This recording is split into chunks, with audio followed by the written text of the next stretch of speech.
Taiwan index 2% up. Hang Seng holding on to gains of more than 1.5%. The CNBC-TV18 poll throws up a near 8% expansion in the company's EBITDA.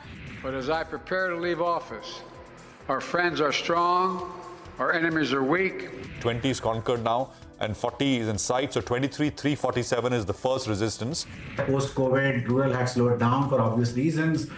What they have announced is they will start a daily repo. UK has upgraded Paytm to buy from ad. About 130 odd points higher on the Nifty. Aspiration to get to $2 billion and 17 to 18% EBIT levels. Total AP, that is ahead of poll, up 12% at about 3569 crore rupees. Yes, we have got the approval from Government of India to go ahead with the QIP plan. 23,300 on the Nifty as the benchmark indices gain close to about 0.3%. We left the studio half an hour ago. It was still at 23,320. It's still at 23,320 and we are awaiting some very important results today. Sharpest strategies, top market trends, unmatched perspectives, the trading day's most comprehensive roundup. Stay ahead with NSE Closing Bell, broadcasting live from the CNBC-TV18 Motilal Oswal studios in Mumbai.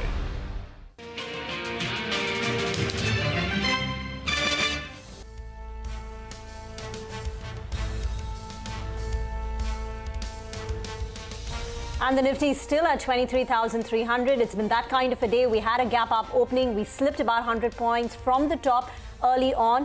But after that, for the last 4 hours or 5 hours, the Nifty's been hovering around 23,300, give or take a couple of points. Absolutely straight, quiet, consolidation kind of session. The mid-cap index higher for the 4th day in a row, outperforming with a gain of close to about 1.2%. Global markets were upbeat, but again, in the Asian market, barring the Taiwanese market, which ended with a gain of more than 2%, the rest of the Asian markets, the gains are similar to what we're seeing in India. So a Hang Seng, a Nikkei, a Kospi, these markets are up close to about, okay, in mine, Hang Seng showed actually a smaller gain. But in some of the other markets, the gains were actually about 0.3 to about a half-odd%. The dollar index has eased, from 110, it's down to 109. The ceasefire in Gaza, all that is helping on the sidelines. Well, that's right. The softer dollar index is good. Have we seen peak Trump? That's very, very important because, the optimism on President Trump taking office on 20th of January, that's what's pushed up the dollar index, which has cooled off a little bit. So the good news. One positive today is the Nifty Bank. That's the one that was dragging. That was the underperformer. And that's made a higher high yet again. So a higher high from the Nifty Bank, a higher low as well. It's up close to around 500 points. The bulls will take that. We had a one-way slide. The other positive is if you pull up the number of stocks advancing, you have close to around 2,000 stocks that are advancing for around 500 stocks that are declining. So that ratio is still 4:1. And the breadth of the market is good. So the bulls will like that as well. However, the last 60 minutes, it could be rather exciting. Because just looking at the options data, it appears on the downside that 23,250 mark, that's the goalpost on the downside. While on the upside, it appears it's at around the 23,350 because the direction is right. You have the premium that's come down in the last few days as well. So we'll have to keep an eye out on that. 23,350. That's the crucial mark that you're looking at on the upside. So that 100-point range is what is being played for. We'll have to see how that goes from here on. I think we should get the 23,300 call. Yeah, I think that one should come up for you on the screen.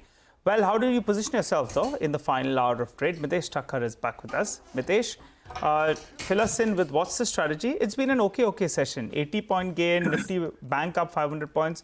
Well, pretty much okay. And Reliance Industries seems to be finding its form post the last 1 year's underperformance. So, Najib, Reliance is one of my recommendations, but before that, the index. I think the Nifty, the good thing is that it's not falling much. The bad thing is that it still didn't sustain about 23,350. But as I said, I think, slowly if it can consolidate at these levels, then I think it should make an attempt to get past 23,350, 400 zones. And once that happens, I think the bounce back will extend by another 150, 200 points. So, in that sense, I think, trading with mostly positions on the stock side, but with slightly long bias, given the fact that I'm looking at an upside continuation. Similarly, the Bank Nifty, the levels of 49,700, 750 are important. We didn't get near those levels. But as long as the Bank Nifty is sustaining above 49,100, I think there's a good chance that it could pick up steam again. So stay with trade with positive bias. On the stock side, as I mentioned, Reliance is something which I like. So buy here with a stop at 12.47. Look for 12.90, and then in a good case scenario, even 13.10, 13.20 could happen on the upside. That's one stock. And the other stock which I have on my list is Maruti. See, last couple of times, the stock prices failed to get past 200 average. Today is also trading around that same level of 200 average, which is at about 12.105. So buy about 12.150, then take a 100-point stop loss and look for targets of 12,450-500. Mitesh, hi, afternoon. We'll get to Yash on HDFC Life, but in the life insurance stocks, is there a standout chart? Yeah, I think all these stocks, HDFC Life, LIC, and ICICI Pru have given some kind of a reversal, and no doubt that HDFC Life has also, given a very strong breakout of the gap, though it's come off the day's high. The 200 average for HDFC Life is at about 648. So closing about 650 would suggest further continuation, and one can look at 690, 700 as the target area. But I would still want to see the stock close about 200-day average.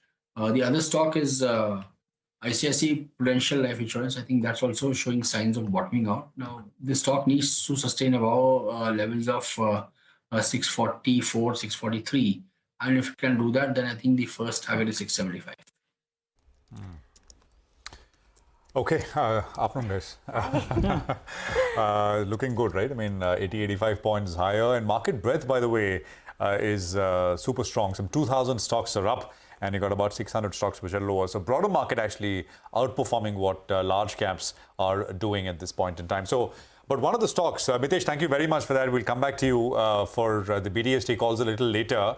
But one of the names which is not participating in this up move and which has fallen a lot, of course, is Kalyan Jewellers. It's, I think, down another 2% today. Mangalam is here to just recap, what has happened with the stock and the damage we've seen. And, of course, maybe some reasons as well. Mangalam, over to you. Absolutely, so if you look at Kalyan Jewellers, the ferocity with which the stock had moved higher over the last 12 months, it had nearly doubled over the last 24 months, nearly 5 or 6 times. So it's confounding the kind of decline that we're seeing in the stock price as well. This week, the stock is down about 16%. This month, it's down about 31%. And off its highs, the stock is down around 33, 34 odd percent as well, losing a third of its value in just the last few trading sessions itself. Remember, it was only in December series that the stock was first introduced in futures and options. And today, the stock also, trades in F&O band, which it entered yesterday itself. Fundamentally, the company has been reporting strong growth faster than everyone else in the industry, and all the clarity that the management, the street was seeking from the management has come about in the interview that they had given to CNBC-TV18, and alongside that, the conference call they held as well. So it's important to then look at who the participants in the share would be and who the major stakeholders of the company would be, and what could be any sort of moves that would take place out there. So if you look at the domestic shareholders, one fund that's standing out here is Motilal Oswal Mid Cap Fund, which over the last few quarters it has increased its stake from first at around 4.29% to now 6.3%. Whereas the other funds that we have, Franklin India and Sundaram Mid Cap Fund, they hold some stake in the company, but they've been reducing their stake. Franklin India, for instance, is down from 1.8% to 1.31% holding. Sundaram Mid Cap down from 1.3 to about 1% itself. What are the promoters doing? Promoters increased their stake in the company in August because the FIIs, Warburg Pincus had offloaded its stake. Promoter bought about 2.36% from Warburg Pincus at around 535 rupees. And even if you look at the December shareholding pattern, where promoters hold 62.85% stake, 19% of their pledge or their stake is still pledged. So to that extent, this decline in share price, will that affect that or not is the big question. That brings us to the third larger shareholder chunk, that would be the retail shareholders. Over the last few quarters, retail, which held about 4.5% stake in the company, that too has increased to 5.1%. And the number of shareholders has increased from 3.6 lakh to around 5.6 lakh as well. The final piece in this, assuming all the fundamentals of the company continue to grow and the analyst expectations, we haven't seen any downgrades or any sort of revision or commentary coming in from the analyst community itself. At peak, the stock was trading at 103 times, almost at par, if not more, as compared to Titan. And now it's come down to around 68 times. 1 year forward, at peak it was around 65 times, now come down to around 44 times as well. So a stock that saw a big rally is now giving up some of those gains, perhaps overvaluation, perhaps some of the concerns. We'll look at what the key stakeholders in the company are going to do. And all of this just points to one thing, the reason why Titan trades at a certain premium to the industry, because, we haven't seen such wild moves on stocks like Titan. Indeed, Mangalam, well put. Titan has been the one that commands those premium valuations in the past. We have seen PC Jewellers, Tara Jewellers, just to name a few, and they just fell by the wayside. But that's the big talking point, this week has been Kalyan Jewellers. Deven Choksi is with us. Deven, what do you make of the stock? I'll tell you what, the largest shareholders, as Mangalam mentioned, one is the promoter entity who had bought stake at similar prices. Their hands are tied because they've entered that silent period, till the end of this month. I think January 30th is when they'll come out with the set of numbers. And also you have Motilal Oswal, I think as a percentage of their AUM, they have already hit the limit out there. So both the largest stakeholders, they can't come in there or buy more even if they wanted to. So, that's one point. What's your view on the stock? 800 rupees, now down to 530. Promoters bought at 530. Would you buy? So, Nigel, I think few concerning point. One would be that expansion into the newer stores is happening at the franchisee model. So, which means that I think the margin, which is already thin, I think could further get thinner. That is, I think, a concern, and that could possibly affect the future outlook. And suppose with the strengthening of the dollar, if the gold prices has to come down, then at least in near term, I think that impact may be seen into the books, if not for long, but at least for near term, it may be seen in the books. So that could be the reason for which I think today the view is that the stock prices probably have firmed up, and I think it has topped up, I believe, in this environment. We immediately do not have any view, but we believe that I think the larger run that this company has had in this market, probably some amount of price correction is also equally due technically as well. Okay, all right. Just one more stock that's caught everyone's imagination because of lab-grown play that's out there. Goldium. The stock in the last 1 year, I think it's up 3x. In the last few minutes, it's fallen to the low point of the day. Could be routine profit taking. But from the highs of the day, that stock as well has lost close to around 8%, 200% up in the last 12 months. I think a 6-month, majority of the move has come in the last 6 months or so. And, in today's trading session, some bit of profit taking is what we are seeing. Well, let's focus on trend though. Mangalam is still standing by. Mangalam, yesterday you had a initiation report that said trend to the high point of the day. Today, Kotak thinks otherwise, and the stock is actually one of the underperformers.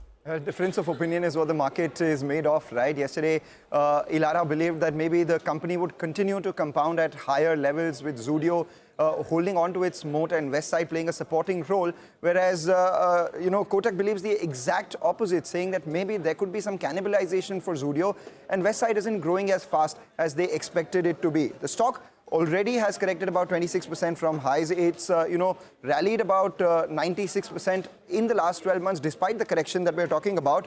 And it was high yesterday because Elara had a target price of close to 8,500, very close to its previous all-time high of close to 8,200 as well. And today, Kotak has downgraded the stock to sell from add. Why is that? Because they believe going forward, incremental revenue growth per store may actually be slower due to potential cannibalization. This cannibalization is something that we had seen in Jubilant Foodworks as well, when, they were opening Domino's stores across the street from one other as well. And all of that impacted the same store sales growth. Could there be a case for Zudio as well? Because they believe that, if that were to happen, then the growth that the street is expecting could be much lower, and as a result of which, they've also trimmed their FY24 to FY27 revenue estimates by about 1 to 2% and EPS estimates by around 9 to 14% itself. And as a result of which, the target stands revised downwards from 6,800 rupees to 5,850 rupees. So keep an eye out on trend going forward. Well, let us see if numbers start to come off a little bit. Remember, last quarter number, the rate of growth was strong, but compared to what trend usually does, it had fallen. Rate of change matters for high PE stocks. If the rate of change starts to slow, PE start to come off quite a bit as well. But we'll see as the numbers come in. Devin, any thoughts on trend here? So Prashant, I believe that I think everything is in price. I agree that I think there is a growth, and growth is likely to continue for the format in which I think they are, particularly I think the affordable format like Studio. I believe that I think every aspect of the growth is in price. Probably if the growth expectations are not met, then the valuation will not sustain at current levels, and that's a worry. In most of the cases, when I think you are picked out at the valuation level, I would think that I think one will have to be a little bit more careful buying the stock in the market, because I guess I think the growth numbers assumed by I think most of the analysts may not sustain I think in the subsequent quarters, and that's a reason for which I believe that I think buying at a lower price would be more reasonable than I think venturing anything at this point of time.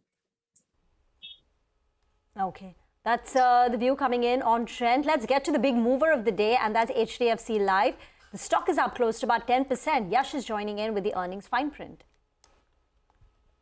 Well, certainly a strong quarter for HDFC Life Insurance as far as the third quarter is concerned, and what that is doing is, making investors believe that other listed life insurance companies as well could have a strong Q3 as far as financial performance is concerned.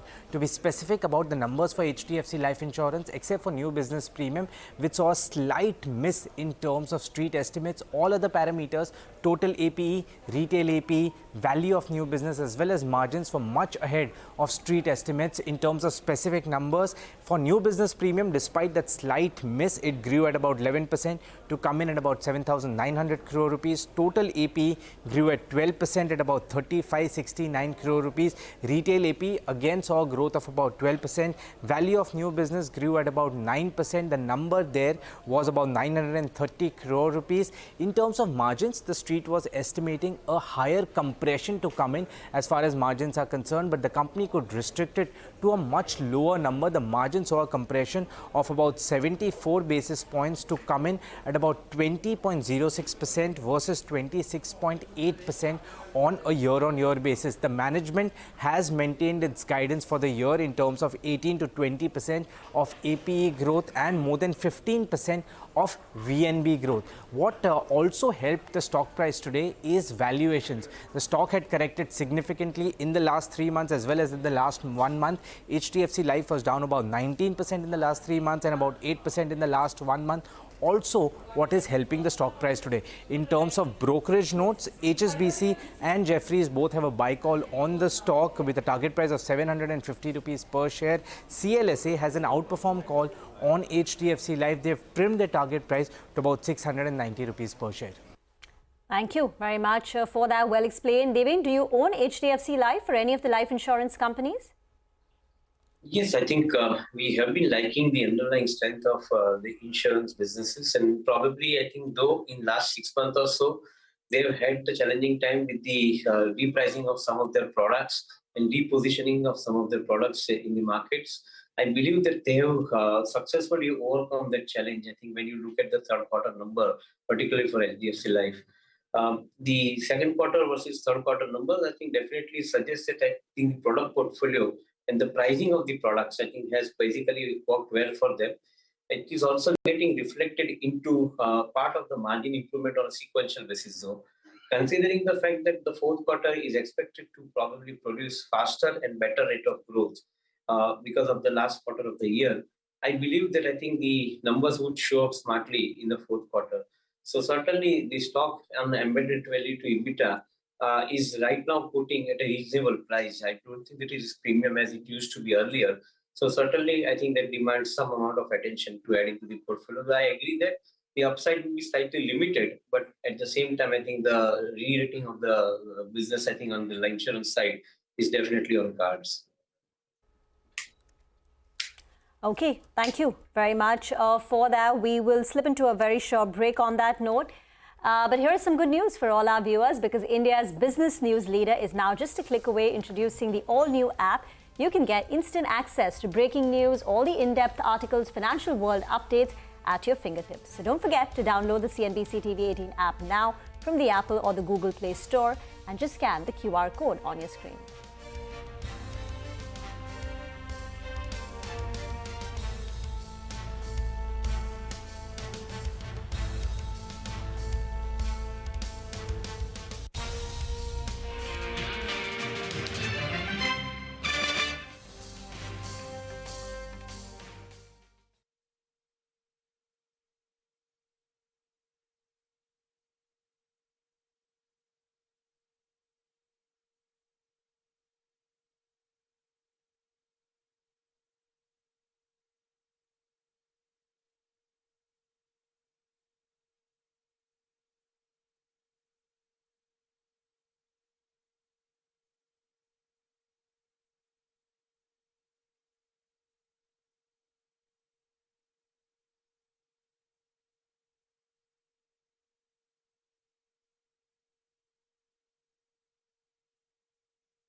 Okay, welcome back. 90 points, 23,300 is where we are at. Nikhil Ranka is with us, CIO Equity Alternatives at Nuvama Asset Management. Nikhil, good to have you back on the program. Thanks very much for your time. So first, a market view, Nikhil, because this entire episode of big FII selling started. I remember it was a turning point, and we had a conversation, and you were early on it. Do you have a definitive view on how this will pan out? It's muddy and unclear. What's the view?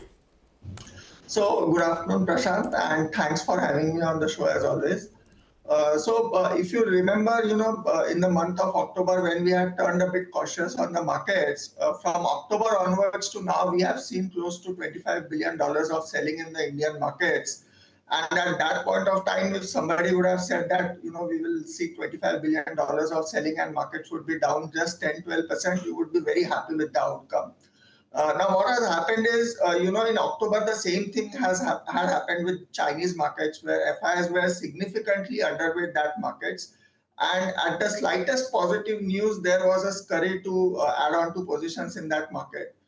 The same thing has happened over the last 3-4 months with the Indian markets, where FII positioning is now at a 15-year low.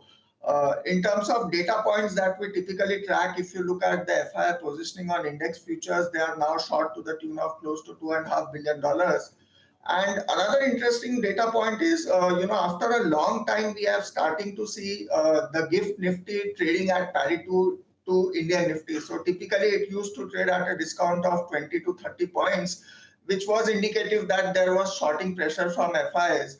But now we are starting to see parity between the two, and that's the first sign that probably FIs will now start covering their short positions.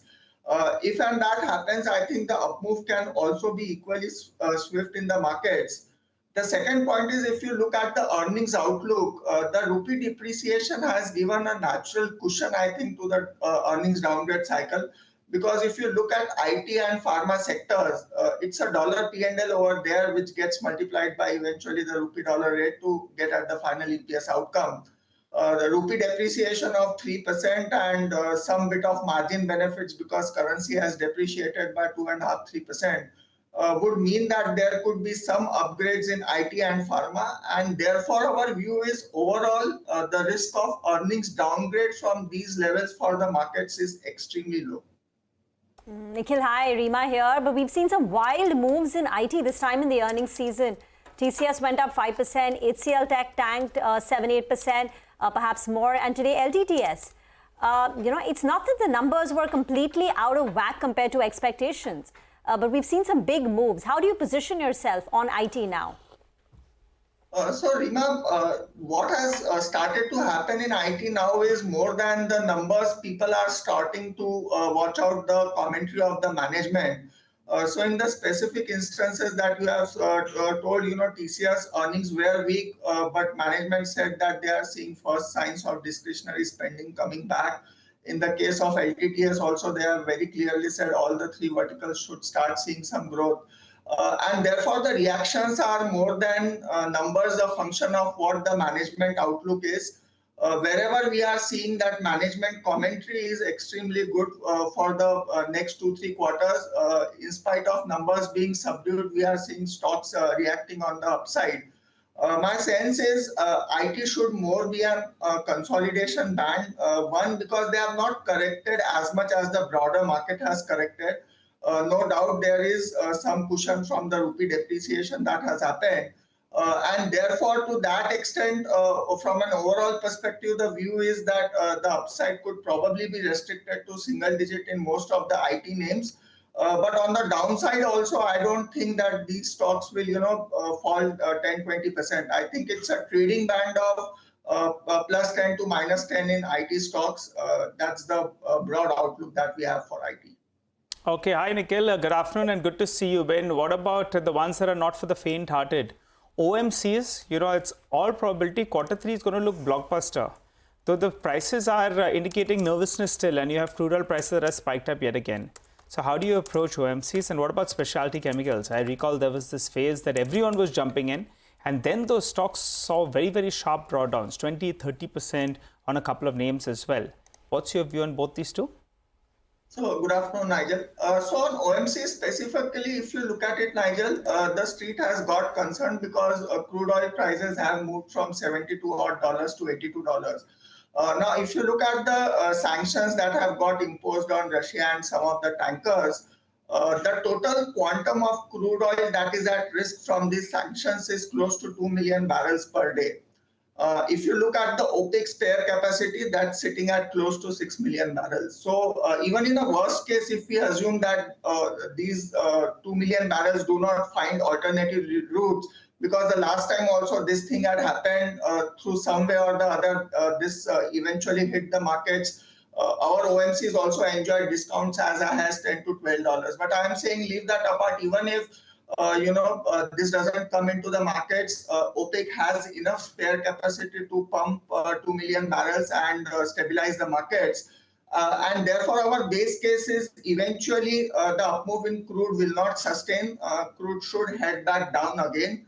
And therefore, at these levels, two things are positive for OMCs. One, if in the budget we get some element of subsidy for the LPG losses that they are suffering, the estimate is anywhere from 30 to 35,000 crores that they should get reimbursed for LPG losses. Then obviously numbers will start looking very good.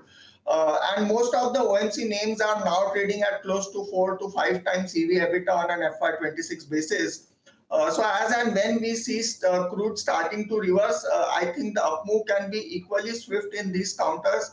Anyways, our view is from these levels, given that GRMs also are showing strength, the downside in these names is extremely limited from the current levels. On specialty chemicals, Nigel, specifically on the refrigerant space, yes. We saw that up move. There were talks that there are price increases that these companies are contemplating, and obviously if that happens, there's a potential 20% EBITDA increase that can happen for some of these names. But a large part of it is actually factored into valuations because most of these stocks are trading at close to 25 to 27 times FY26 EBITDA.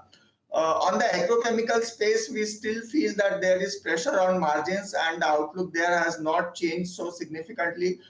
So we are not positive on specialty chemicals, focused more on the agri side in that sense. But yeah, some of these names I would say on dips will start to look very, very interesting.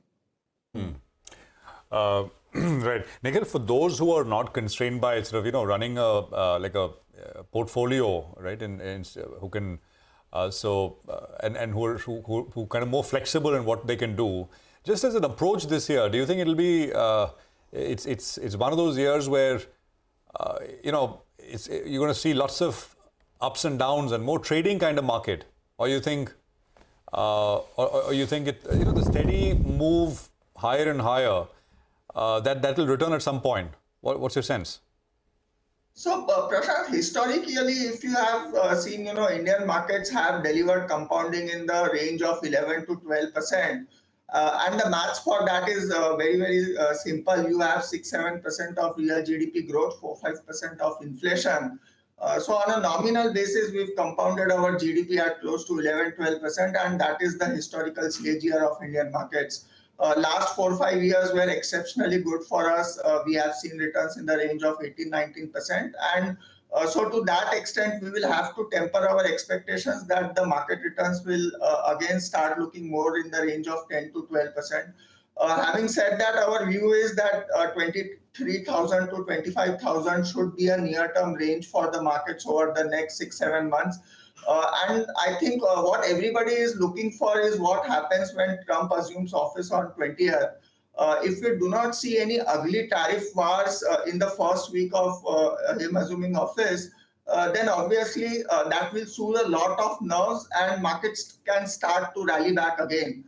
So I think a lot of things will get clearer in the next 7 to 10 days as to which way the geopolitical things are moving. And once that happens, I think the extreme and heightened volatility that we have been seeing in the last 2.5 months, that should subside because anyways, even if you look at the positioning in the markets, the single stock HNI futures open interest, which was at close to 1,65,000 crores, has now come down more closer to 1,30,000 crores. So there has been reduction in speculative positions that were there in the markets. And to that extent, the market is looking much lighter now as it was as compared to 2-3 months back. Okay, so a broad range, 23 to 25 on the Nifty, and more clarity in the next 7 days or so. One thing is clear, it's going to be lots of news flow. How much of it will be consequential for markets over the next 7-10 days, we'll have to see, as Nikhil pointed out. Thank you very much, Nikhil, for joining us. Good speaking with you, and good conversation, as always. Now, Reliance is set to report numbers and third quarter earnings. Rima will tell us what to expect at an aggregate level. And then, of course, as we get into it, we will, of course, look at individual segments, etc. a little later. But headline, Rima, what are we expecting? Well, the key will be the margin improvement at the EBITDA level, because revenues will be flat, but EBITDA should improve on a quarter-on-quarter basis. And this will be driven by, one, the oil to chemicals business. Now, O2C has been under pressure in the first half of the year.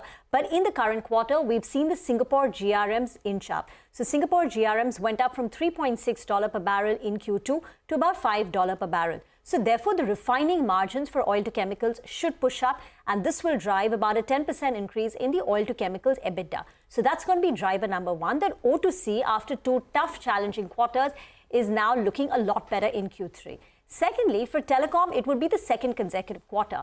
Now, remember, Reliance Jio and the entire industry hiked prices in July. Now, typically, it takes about 2 to 3 quarters for the full pass-through to take place, because some people may have a 3-month, package. So therefore, for the full recharge to take place for all the customers, it takes about 2 to 3 quarters. So this would be the second consecutive quarter. Even the prior quarter was strong because of tariff hikes, and so will the current quarter be. We're looking at about 7% jump in the company's EBITDA for Reliance Jio, and the ARPUs, the average revenues per user, should inch up to above 200 rupees. 205 is the level that we have, and retail too should have a relatively decent quarter, again aided by festive season. Where we could see pressure would be the upstream EBITDA. So upstream EBITDA margins could come under a little bit of a pressure on account of lower production. So that's a nutshell for Reliance Jio. The focus will be on improving operating margins, improving EBITDA, driven by oil to chemicals, telecom, and even retail will have a decent quarter. But brokerages are turning upbeat on Reliance Industries over the last couple of days. And the key driver is that last year, Reliance Industries declined for the first time in 9 years. So it's gone through a period of underperformance, and this year, this earnings performance is likely to be steady. So refining will have a better year, telecom should have a steady year, and even retail, even if there is no pickup in consumption purely on account of a low base, the expectation is that retail will have a double-digit EBITDA in the current year. And plus, if there is monetization in the form of any IPO for retail or Jio, that would be the additional kicker the street is watching out for. But that's about Reliance Industries. Typically comes out closer to 7 p.m. Axis Bank also in focus ahead of its Q3 numbers. Abhishek joins in for more. Well, it's expected to be a weak quarter for Axis Bank. Our poll suggests the NII growth on a YOY basis may be one of the lowest that you are seeing in last 13 quarters. Now, deposit and advances growth will be seen closely. Now, Citi estimates deposit growth of 11% YOY and 3% quarter-on-quarter, which is higher than the industry average, while they estimate, advances growth of 10% YOY and 2% quarter-on-quarter, which is lower than the industry average that we had as per RBI data at the end of December 24. So, net interest margin may decline both YOY and quarter-on-quarter. Kotak Securities estimates 11 basis point decline in net interest margin YOY and about 4 basis point on a sequential basis. Slippage is expected to rise quarter-on-quarter. Again, Kotak Securities estimates a slippage of 5,000 crore versus 4,400 crore in the previous quarter. So asset quality expected to deteriorate. Citi estimates gross NPA ratio to increase by 20 basis point quarter-on-quarter and net NPA ratio to increase by 10 basis point on a sequential basis. Provisions can remain elevated, thereby impacting the earnings momentum. Again, Kotak Securities estimates 198% gain with respect to provisions rising on a year-on-year basis and 5% increase on a sequential basis. Near-term, loan growth outlook and deposit growth outlook will be seen closely. Deposit is becoming a challenge for the sector. Our poll suggests NII growth of 9% YOY and about 1.5% sequentially. We are working with a profit growth of 3.5% YOY and a decline of more than 9% quarter-on-quarter. Back to you. Thanks a lot for that, Abhishek. Well, time to slip into a short break, and as always, we'll get you I'll check into dealing rooms. Nimesh will be joining us in a special segment, D Street Chatter. A couple of trading ideas as well coming in on our buy today, sell tomorrow. Our technical experts will be back with us.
Welcome back. Well, no big fireworks as yet in the final, 60 minutes or so.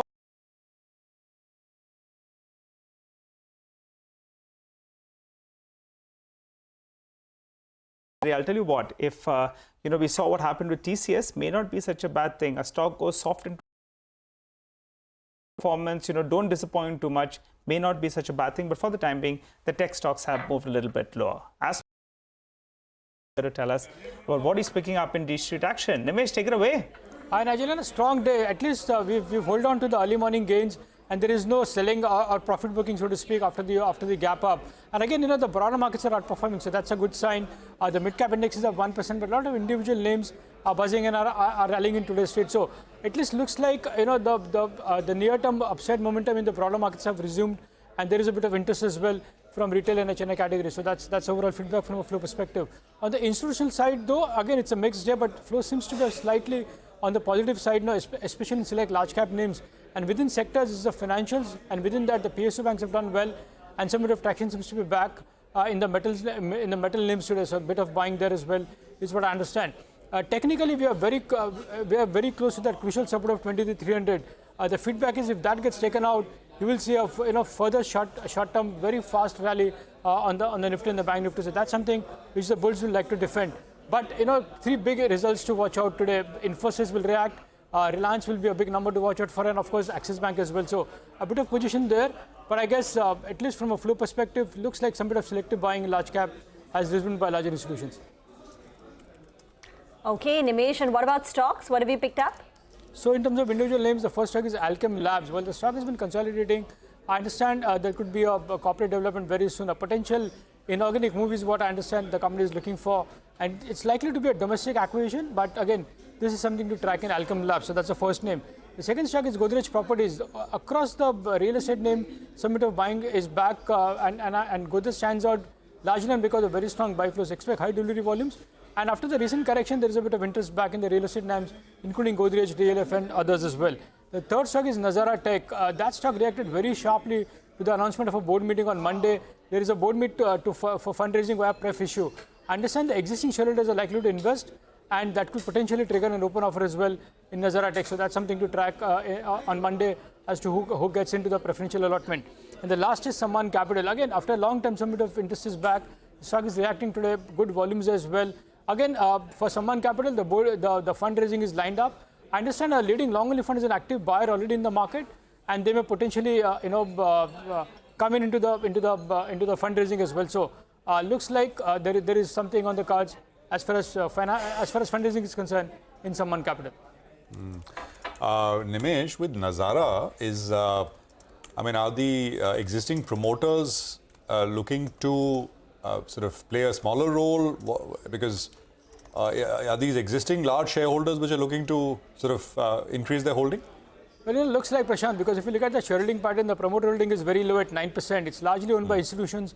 And within that, there are a couple of names who own a large stake, right? So my sense is that the large part of the pref issue will be done to those large institutional investors. And within that, one of the guys will actually turn out to be more than 25%. So potentially there could be an open offer as well after the preferential allotment is done to those large institutional investors. Okay, all right. Nazara on your screens, 996. Otherwise, of course, the stock has been in focus for the numerous acquisitions it has made over the last sort of 2 years or so. So that's when, of course, we've had them on the program. The low this month, by the way, in January was 876. And it's essentially recovered about 100 rupees from the lowest level, about 10%, 12%. Of course, up about 7% as well. So it's been ranged for a long time. It's at levels where it was in 2021 or so. Well, let's get Mitesh in to talk about some of these names and, of course, his view on the market trades. Anything new, Mitesh, out there? So I have a BTST and Dabur. I think, after a good consolidation, the stock is showing first signs of a break on the upside. And while the pivot is at about 530 for the closing basis, or BTST for a target of 530 can be taken, and keep a stop at about 517 half or thereabouts. And the other one is BTST and Kotak Bank, which has stayed positive. And here I would recommend a BTST with a stop at 1794 for targets of around 1825, 1830. Okay, Paytm is a big mover today on the back of an MK note. Abhishek tells us why MK likes Paytm. Well, MK has upgraded Paytm to buy from at. They have increased the target price to about 1,050 per share from 750 that they had earlier. They say that the recent NPCI approval in October 24 has released a major regulatory overhang on the company. So this should help the MTU base get built up again over the next 12 to 18 months. The cross-sell retail financial products like home loans, insurance and wealth products, that will help in improving the revenue per customer or per user for them. So Paytm may be on early path to profitability by FY26, post which profits will keep on increasing as per their estimate. They also say that Paytm's cash to market cap ratio is at 21% when compared to 5% for Zomato. Now this provides strong margin of safety for investors. So additionally, a further easing of regulatory stance via potential approval for payment aggregator license, that could be another positive catalyst as per MK for Paytm. Back to you. Thank you very much for that. Amrish Balika is now joining us on the show. Amrish, first, your thoughts on the market. Do you think the worst is now over? We've priced in and markets should head up now? Good afternoon, Rima. I don't think that the markets have begun their upward journey. After close to a 3,000-point fall in the last 2-3 months, and if you see the last few days, it's been a 1,000-point fall. It's quite natural that you'll have some amount of bounce back. And let us not mistake this as a fresh run-up. I think we should still see further lower levels, and that could happen possibly once Trump is sworn in, once we have more results coming out for Q3, where I see more of a disappointment than surprises. I'll not be surprised if we see levels of closer to about 22,000 or so on Nifty, and I think that would be more of a buying level than the current levels. Okay, all right. By the way, I wanted your view on some of these sugar stocks because we are expecting some announcements to come in there. But Balrampur Chini has moved down, so there was that hope that we'll hear something on the ethanol price increase. And the street could have been a little bit nervous about the quantum of it, but at least as of now, pull up the intraday chart of Balrampur Chini. From the highs of the day, actually, it's seen a sharp drop because as of now, at least we haven't heard anything with regard to that increase. The intraday chart comes up for you currently at the low point of the day, so some disappointment playing out there. Amrish, what's your view on this space? There is hope that there could be something in terms of an ethanol price increase. The quantum will be debatable, and also maybe some relief on the export front of sugar. Your view on these stocks that have come off from the recent top? See, in the last 2 or 3 days, we've been hearing those rumors about the ethanol prices, which I think came just this morning. And we had heard about the export quota being increased. This was about 2 or 3 days back. But as of now, there is no official announcement. But the way I read it is that both these need to come because whatever said and done, we have seen that the rupee has become weaker. Oil prices are going up. So somewhere we need to protect our import bill to a certain extent. So I think these announcements should come sooner than later. So I would be a buyer in the sugar stocks on this correction because we have seen Balrampur Chini at a much lower level in the last 3 or 4 days. So I don't see it going to those levels again, but closer to about 450, I think it's a decent buy. Okay, you have a pick as well, and we'll come to that in just a bit. So just, in a bit from now, what we're going to do is take a break here, but play out a very small snippet of a special interview with the US envoy to India, Eric Garcetti. Of course, he's the outgoing envoy as Trump comes in. There'll be new appointments. He spoke with my colleague Parikshit on the latest Israel-Hamas ceasefire deal, the growing India-US relationship, and of course the incoming transition and Trump taking office on the 20th. Listen in. I think the announcement yesterday is welcome. We have too much war in the world today. We are both peaceful countries that want to see conflict. As the Prime Minister said, this is not an era of conflict. It should be an era of peace. And I hope we can see hostages come home, and we can see violence reduced, and that we can finally see armies be able to retreat and communities be able to recover. That is the most important, and for families to be reunited who for so long have not been. Right. But what do you think? Do you think now this would lead to lasting peace in the region? Well, lasting peace isn't just achieved one day. It has to be accomplished every single day. And I think one of the places where India and the United States can work on that peace was the announcement during G20 of IMEC, the India-Middle East corridor, a way we could connect literally that old spice route that connected India with the Middle East, or as West Asia as it's called here, and Europe. This could be a way to embed peace across borders where we've seen too much conflict, investment to flow, tourists and visitors to come to these areas, and whether it's communications cables, or whether it's energy infrastructure, or whether it's the trade of goods and services, create jobs that... Okay, well, more of that interview later during the course of the day, but this is some important information which my colleague Timsy is picking up. Now, government is considering reintroduction of the concessional corporate tax rate. This is source-based information at the bottom of the screen. Timsy is joining in with details. Timsy, a little bit of background to this and what you're picking up. Well, yes, as you rightly said, what sources are indicating right now is that the government is considering to reintroduce the concessional corporate tax rate. Remember, the concessional corporate tax rate regime was brought in September 2019 for setting up new manufacturing units at 15% plus surcharge. And this scheme actually phased out. There was a sunset to it, and March 2024 was the sunset when it lapsed. India Inc. has been pitching for a reintroduction, and this currently is under active consideration between North Block and PMO as they finalize the budget announcement. But yes, a sort of a change here in the reintroduction. The rate this time that will be offered, if agreed upon, could be a little higher at 18% instead of earlier 15%.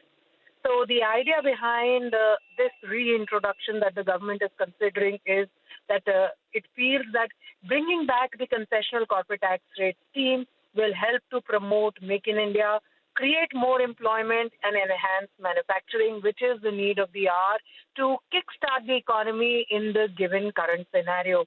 The view that we are picking up is that India is pitched really hard this time for a reintroduction of this scheme, and thus the government is currently mulling upon how best they can reintroduce the scheme. As of now, if you want to know what is the exact status of the proposal, well, as I said, the proposal is under active discussions between North Block and PMO, and no decision has been finalized because taxation decisions for the budget are made only 2 or 3 days closer to the budget. So right now, the proposal is under active consultations, and it could be that the government this time might decide to reintroduce this scheme, but yes, at a higher rate. Let's see what happens finally when the budget is finally being logged from the taxation side. Back to you. All right, Timothy, thank you very much for that. 18% now. Earlier was 15%, but reintroduction is the more important bit with a slightly higher tax rate. We'll get by you... the way, sorry. Yeah. Go ahead, finish. No, I was taking a break, please. Okay. Infosys has moved to the day's low ahead of its numbers. So that suddenly tanked in the last 10-15 minutes. It's down 1.5%. Remember, Infosys has also been an outperformer. It's up 30% in the last 1 year. And what we've seen so far in the earnings season is stocks which have outperformed, like in HCL Tech, despite reasonably in-line numbers. The stocks are falling, and Infi too is a bit under pressure ahead of its numbers. LTI Mindtree, on the other hand, which has been an underperformer, is inching up 2.5%. Yeah, the bears are saying that it's been an outperformer. It could come in for a clonk. The bulls are saying not such a bad outcome. TCS went into its numbers weak, and then there was a pleasant surprise. So we'll see which way the wind blows tomorrow. TCS, the stock which at the start of the earnings season, the stock which was expected to do very well is Infi on the back of numbers. HCL Tech. TCS came out of nowhere with that 5% pop that day.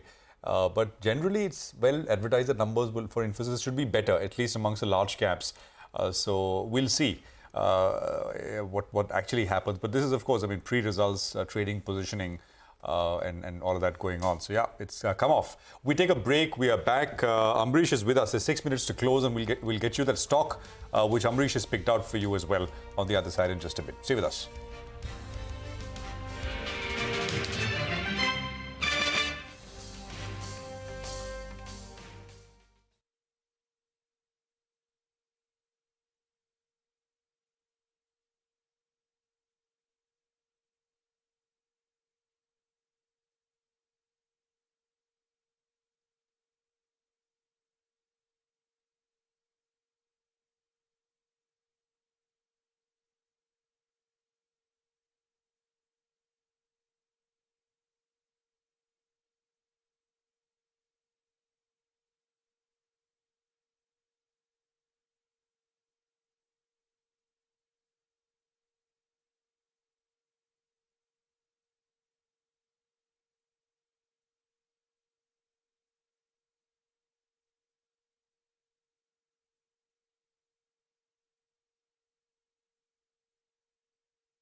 Welcome back. Last few minutes to go. Infosys going into its numbers at the day's low, but a couple of these OMCs have moved up. BPCL as well has spiked up in the last few minutes, and Reliance Industries is going into its numbers rock solid after the recent underperformance. Very quickly, Amrish, if you could give us, you normally give us one pick. Which one is it this time around? Right. Today's pick is Federal Bank. This was originally set up, as a regionally focused bank in Kerala, but now has pan-India presence with about 1,333 branches and over 2,000 ATMs across 26 states and 5 union territories. About 609 branches are situated in Kerala, and they have 2 rep offices in UAE. And if you look at the semi-urban presence, it's about 50%. Retail book is about 56%, wholesale is the balance 44%. And in retail, the focus is on gold loans, loan against property, auto loans, credit cards, personal loans, and microfinance. And in wholesale, they have clients across MSME to MNCs, but the focus is clearly on the mid-corporates. Look at the numbers. The NIMs are about 3.1, CASA ratio is about 30%, gross NPA at 2.1, and net NPA at 0.6, which is quite decent. And recently, there was a management change. KVS Manian, ex-Kotak, has taken over as MD and CEO. And in Kotak, he was driving retail banking. So here, too, the focus is clearly going to be on retail, where the margins are much better. And if you look at the loan growth expectation, it's going to be about 18% CAGR over the next 3 years. NI and PAT growth should be about 19%. So my target is about 258 based on 1.5 times adjusted book value for FY27. Amrish, what about something like an LTTS? It's been a bit of an underperformer. The management is saying that we'll see broad-based growth in Q4, even in FY26. Discretionary demand is a lot better. Given the underperformance ER&D companies have gone through, is it time to bet on them versus IT services? I think one should, because looking at the management commentary, I think that could be one of the brighter spots in the IT space. And after the underperformance, I think it's a good time to buy. Although it's moved up today, but then on a small correction, I think one should get in. Okay, Amrish, stay with us. Just want to wrap up things here. We've ended the day with a 100-odd point gain on the Nifty. 23,350 is where we are at. The Bank Nifty 1.3% higher, 49,386. The sensex up 0.5%. Generally a good session. 2,000 stocks, 2,100 stocks nearly up and about 700 lower. So some 3:1 is the advances to decline ratio. Small cap index doing the best, and the broader markets mid cap index also pretty good and up and about. So that kind of a day and looking good. Actually, lots of movers really coming through. Life insurance actually was a dark horse. HDFC Life and SBI Life, which reports tomorrow, by the way, ICICI Pru, Max Life, they all started higher. Maybe came off a little bit, names like SBI Life from the day's high, but decent gains on that particular pack. Well, Reliance Industries goes into its earnings with strength, 2% up on that, and Axis Bank ending with a gain of 1.5%. On the flip side, Infi ending at the day's low, down 1.5%. So all eyes will be on Reliance, Axis, Infosys, post-market hours.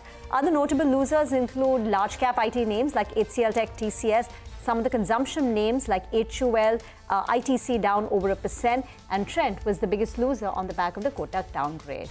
Mid-caps outperformed, the mid-cap index ending with a gain of over 1% with a strong advanced decline ratio. We're going to wrap up on the show. Thank you very much for watching, but don't go anywhere because on the other side is Markets Forward.